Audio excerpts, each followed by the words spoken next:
কি ব্যাপার সঞ্জয় বাবু, শঙ্করের ফাইল খুঁজছেন নাকি? না না স্যার, আপনি এসেছেন শুনে আপনার শরীর কেমন আছে দেখতে আসলাম। আপনি কি সত্যিই চান আমার শরীর ভালো থাকুক? হ্যাঁ অবশ্যই, আপনি ভালো থাকলেই তো আমাদের ভালো। আমি মরলে আপনাদের ভালো। যতই প্ল্যান করেন অত সহজে আমি মরছি না। দেখুন তো এনাকে চিনতে পারেন কিনা।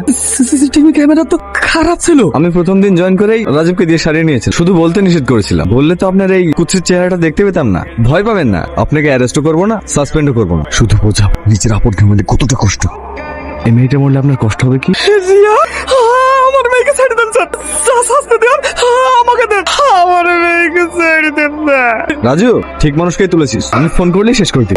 এরকম করেন না স্যার, তুই আগে আমার মেয়েকে ছেড়ে দেন স্যার। চুপ করেন। খুব কষ্ট হচ্ছে, বুঝতে পারছেন আপন মানুষ মরলে কতটা কষ্ট হয়? শুধু আপনার জন্য আমার ভাইয়ের মতো শত বছরকে মরতে হয়েছে। আপনার মেয়েকে বাঁচানোর এখন একটাই রাস্তা, ছোটকে ফোন করে বাগান আসতে বলেন। হ্যাঁ করছি। নমস্কার দাদা। তুই আমাকে ফোন করেছিস কেন?